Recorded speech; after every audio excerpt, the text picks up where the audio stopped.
안녕하세요. 뉴스반장입니다. 분들한테 너무 큰 고통을 주기 때문에 다시 2차 회의를 하게 됐습니다. 네, 며칠 안 됐죠?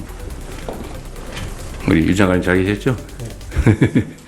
네, 다들 준비를 잘 해주셔가지고 아주 짧은 시간에 다시 2차 회의를 하게 됐습니다.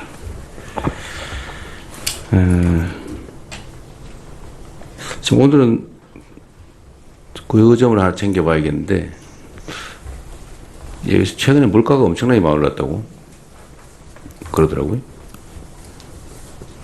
라면 한 개 2,000원 한다는데 진짜예요? 아무래도 저희 정치적 불확실성 때문에 가공식품 위주로 제가 좀 눌러놨던 것들이 뭐 맥주랄지 라면이랄지 네. 그런 부분 많이 좀 오른 부분 좀 있습니다. 어쨌든 물가가 너무 많이 올라서. 특히 좀 말씀 주신 김에 좀 걱정되는 부분이 네. 계란하고 그 닭고기, 특히 닭고기는 브라질 쪽에서 순살 치킨을 많이 수입을 하는데 그쪽에서 고병원성 AI가 발생을 해서 지금 좀 한두 달 안에 시차가 있긴 한데 그 부분에 저희가 잘못 대응하면은 좀 급등 우려가 좀 있습니다. 뭐 여러 가지 요인들이 있겠죠. 뭐 다 세상에 이유 없는 일이 없으니까. 근데 물가 문제가 우리 국민들한테 너무 큰 고통을 주기 때문에 현황하고 혹여 가능한 대책이 뭐가 있을지를 한번 챙겨서 다음 회의 이전이라도 좀 보고를 좀 해주면 좋겠습니다. 그렇게 하시고, 오늘은 추경안 중심으로 또 그 외에 경제 활성화 방안에 대해서 우리 토의를 좀 할 텐데, 어쨌든 짧은 시간에 고생 많이 하셨고요. 그 생각 좀 해주시면 좋을 것 같습니다. 우리가 쓰는 1시간은 5,200만 시간의 가치가 있다. 그만큼 영향이 큰 거죠. 아주 귀한 일을 하시는 분들이시고, 또 여러분이 하는 일이 얼마나 세상에 크게 영향을 미치는지 책임감도 각별히 한번 더 가져주시길 다시 한번 부탁드립니다. 오늘 추경 얘기하고 좀 준비된 안들이 있으니까요. 이건 한번 순서대로 점검해 보겠습니다. 네.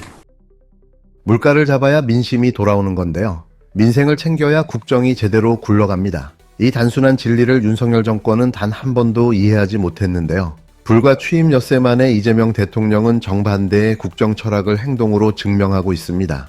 역시 이재명이었는데요. 실무형 지도자가 얼마나 무서운지, 국정을 어떻게 움직여야 하는지, 진짜 리더십이 무엇인지 다시 한번 보여주고 있습니다.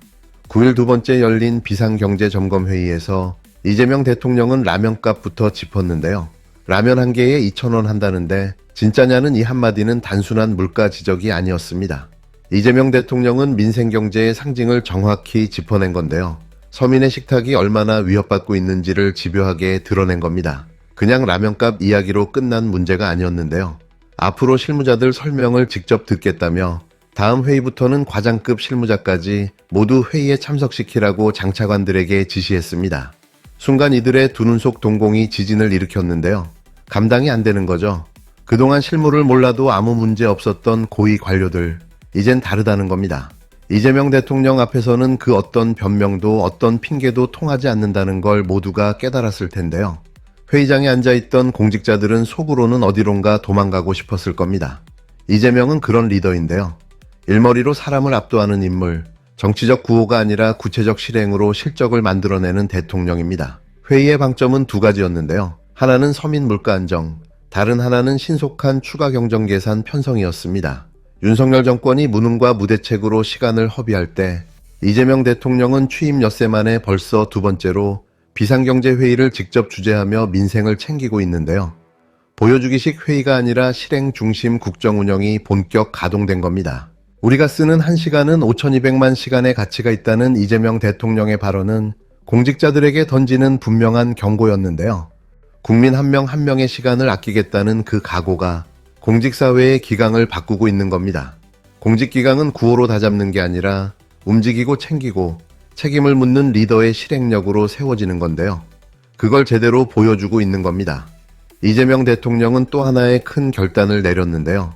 2차 추경 편성을 지시하며 경기 회복과 소비 진작을 위해 속도감 있게 편성하라고 말했습니다. 특히 취약계층과 소상공인 지원을 최우선하라는 점을 분명히 했는데요.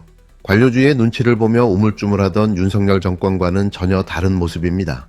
그 어떤 장관보다, 그 어떤 기재부 관료보다 이재명 대통령이 더 정확하게 국정의 우선순위를 꿰뚫고 있는데요. 대통령실 대변인도 이날 경기 진작과 민생 안정을 위한 재정의 역할 강화가 필요하다는 공감대 속에 논의가 진행되고 있다고 밝혔습니다. 특히 이재명 대통령의 핵심 공약이었던 1인당 25만 원 민생회복지원금이 2차 추경에 포함될 가능성도 언급됐는데요. 추경의 규모와 방식에 대한 심도 있는 논의가 다음 회의에서 이어질 예정이라고 밝혔습니다. 실현 가능성에 힘이 실리고 있다는 분석인 거죠. 이재명 대통령은 민생을 직접 챙기고 있는데요. 그 누구보다 빠르게, 그 누구보다 집요하게 정책을 밀어붙이고 있습니다. 윤석열 정권 내내 단 한 번도 볼 수 없었던 장면이 매일같이 펼쳐지고 있는데요. 이재명 대통령 앞에선 공직사회도 긴장할 수밖에 없습니다. 능력 없이는 살아남을 수 없는 시대가 드디어 열린 거죠.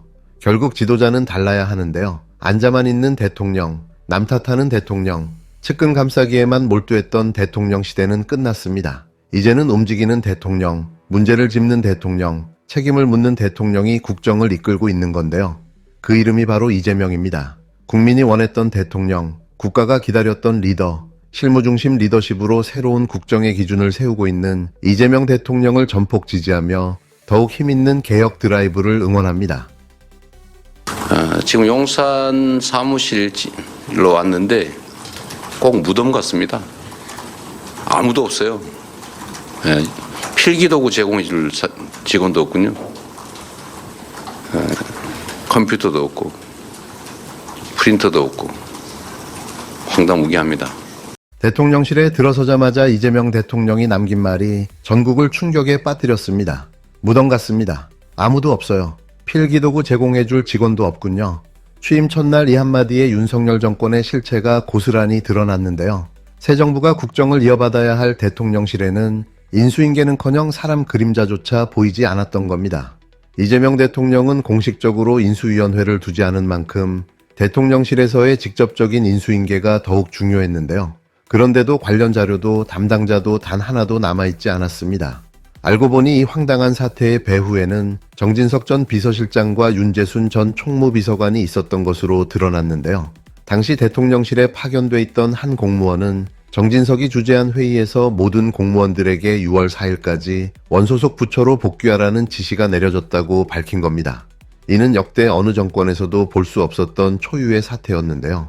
통상 대통령실에는 업무 연속성을 위해 최소한의 실무 공무원들을 남겨두는 것이 관례였지만 윤석열 정권은 이마저도 무시하고 전원 복귀를 강행했습니다. 정치권 관계자들에 따르면 윤재수는 직접 공무원들에게 싹 다 정리하고 돌아가라고 지시했다고 전해졌는데요. 한 관계자는 윤재순이 뜻을 굽히지 않고 강하게 밀어붙였다고 전했습니다. 결국 이재명 정부는 아무런 인수인계 없이 무덤 같은 대통령실에서 국정을 시작해야 했던 셈인데요. 이게 대체 가능한 일일까요? 더 충격적인 사실도 드러났습니다. 윤석열 대통령실은 대선을 앞두고 모든 컴퓨터를 이른바 깡통 컴퓨터로 바꿨고 그동안 작성된 각종 문서들은 순차적으로 파쇄한 것으로 확인됐는데요. 정권이 바뀌었다고 해서 컴퓨터를 비우고 문서를 없애는 행위는 누가 봐도 제정신이 아닌 겁니다. 이는 대통령 기록물법을 정면으로 위반한 명백한 범죄 행위인데요. 더 나아가 공무집행방해, 공공기록물 파손, 직무유기, 직권남용, 증거인멸 등 셀 수 없는 범죄가 벌어진 거죠. 대통령실을 무덤으로 만든 주범이 정진석 전 비서실장, 윤재순 전 총무비서관이 아니냐는 의혹이 제기되고 있습니다. 대통령실 파견 공무원에게 전원 복귀를 지시하고 기존 대통령실의 생성 자료는 모두 파기되었고 컴퓨터는 초기화됐습니다. 새 정부의 업무를 고의로 방해하고 대통령 기록물법을 위반하고 국가 자료를 은폐한 중대 범죄 행위입니다. 내란죄 증거 인멸을 시도한 건 아닌지 엄정 수사로 밝혀내야 합니다. 국가 기강을 무너뜨리는 범죄 행위의 진상을 파헤쳐 반드시 그 책임을 물어야 할 것입니다. 민주당 전현희 최고위원은 이 사안을 두고 국가기강을 무너뜨리는 중대한 범죄 행위라고 강력히 비판했는데요. 반드시 진상을 파헤쳐 책임을 물어야 한다고 강조했습니다. 한 시민단체는 실제로 정진석 전 실장을 대통령 기록물법 위반과 증거인멸 등의 혐의로 공수처에 고발했는데요. 그런데도 윤석열 측은 모든 절차가 적법하게 이루어졌다고 항변하고 있습니다. 인수인계를 안 한 것이 아니라 할 필요가 없었다는 식인데요. 필기도구 하나 남기지 않고 공무원 전원 철수시키고 컴퓨터 다 갈아치우고 문서 파쇄까지 해놓고서도 적법했다는 말이 나올까요? 이는 국민을 바보로 아는 처사인데요. 이재명 대통령은 아무것도 남지 않은 텅 빈 대통령실에서 첫 업무를 시작해야 했습니다. 정권을 이어받은 것이 아니라 폐허를 수습하는 일이었는데요. 이 상황은 단순한 무책임이나 실수가 아니라 철저히 계획된 증거인멸 시도였다는 점에서 사안이 아주 심각합니다.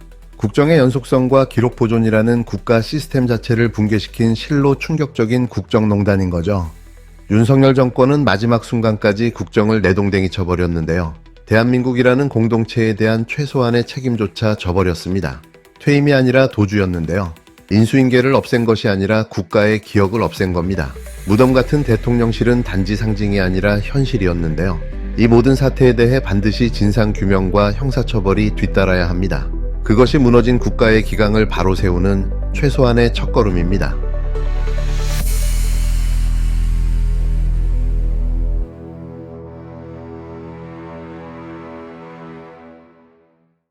안녕하세요. 오늘 저희와 함께 살펴볼 자료들, 이게 최근 경제 상황이랑 또 새 정부 출범 초기의 좀 여러 모습들을 보여주고 있네요. 네, 맞습니다. 특히 물가 문제라든지 추가 경정 예산, 그 추경 논의, 그리고 대통령직 인수 과정에서 있었던 논란들까지. 네, 당신께서도 아마 관심 있게 보셨을 그런 지점들일 텐데요. 그렇죠. 당신께서 주신 이 자료들 보면서 현 정부가 지금 어떤 방향으로 가고 있는지, 또 정권 바뀔 때 어떤 일들이 있었나 그 핵심을 좀 짚어보려고 합니다. 정보가 워낙 많으니까요. 네, 그 속에서 진짜 중요한 맥락 같이 한번 찾아보시죠. 좋습니다. 그럼 가장 먼저 눈에 띄는 게 역시 민생경제, 특히 그 라면값 발언이네요. 아, 네. 그 이재명 대통령이 비상경제점검회의에서 라면 한 개 2,000원 이걸 딱 언급했다고요? 네, 이게 그냥 가격이 얼마다 이런 걸 넘어서 서민생활이랑 정말 직결된 문제잖아요. 여기에 집중하겠다 이런 신호로 읽히더라고요. 바로 그 점입니다. 자료에서도 그 부분을 좀 부각하는데요. 그냥 보고만 받는 게 아니라 라면값 같은 아주 구체적인 걸 최고위급에서 얘기한다는 것 자체가 뭐랄까 현장 중심, 실무 중심으로 가겠다. 이걸 보여주는 해석이 많아요. 그렇군요. 자료에는 또 달걀이나 닭고기 가격 불안 요인으로 브라질의 고병원성 AI, HPI 가능성까지 언급하면서 물가 안정이 정말 시급하다 이걸 강조하고 있거든요. 그래서 그 과장급 실무자까지 다음 회의부터는 참석시키라고 지시했다는 내용도 있었죠? 그런 맥락이군요. 네네. 현장에서 직접 듣고 챙기겠다는 거죠. 우리가 쓰는 1시간은 5,200만 시간의 가치가 있다. 이 발언도 참 인상 깊었습니다. 그냥 시간 아끼자가 아니라 공직자들한테 국민의 시간을 대하는 그 무게감을 좀 일깨우려는 메시지 같았어요. 맞아요. 책임감을 강조하는 거죠. 그리고 더 나아가서 자료는 신속하게 2차 추경 이걸 편성해서 경기 좀 살리고 소비도 좀 늘리려는 움직임도 딱 포착하고 있습니다. 특히 그 재정 여력이 좀 부족한 취약계층이나 소상공인 지원을 강조한다고요? 그렇죠. 그러면서 이전 정부랑은 좀 다르게 아주 속도감 있게 실행하겠다. 이걸 보여주려는 것 같다는 분석이고요. 여기에는 1인당 25만 원 민생회복 지원금 이것도 포함될 수 있다. 이런 얘기까지 나오고요.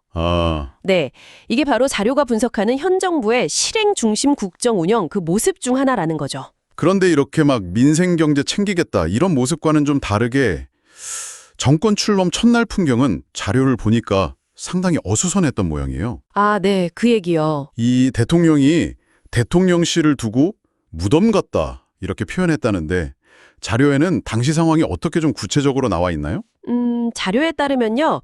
그 공식적인 인수위 없이 진행됐잖아요, 이번에. 그러다 보니까 인수인계 과정에서 좀 공백이 컸다는 주장이 나오는 겁니다. 공백이요? 네. 그 정진석 전 비서실장이랑 윤재순 전 총무비서관이 파견 나왔던 공무원들 전부 다 원래 부처로 돌아가라 이렇게 지시를 했고 네. 사용하던 컴퓨터는 뭐랄까 내용이 싹 지워진 깡통 컴퓨터로 교체됐다. 그리고 관련 서류지는 파쇄됐다. 이런 내용이 담겨 있어요. 이건 어디까지나 자료에 기록된 주장입니다. 특정 인물들의 책임을 묻는 내용이고요. 이게 만약 사실이라면 정말 심각한 문제인데요. 자료는 그 민주당 전현희 최고위원 같은 분들 발언을 인용해서 이게 대통령 기록물 관리법 위반이나 공무집행방해, 심지어 증거인멸, 이런 법 위반 소지가 있다는 비판이 나왔다고 설명하고 있네요. 그렇죠. 시민단체 고발까지 이어졌다고 하고요. 물론 그 윤석열 전 대통령 측에서는 모든 절차가 다 법에 따라 문제없이 이루어졌다 이렇게 반박하고 있다는 내용도 자료에 같이 들어 있습니다. 양측 입장이 팽팽하군요. 중요한 건 이 자료가 이 논란을 그냥 업무 처리 미숙 이렇게 보지 않는다는 점이에요.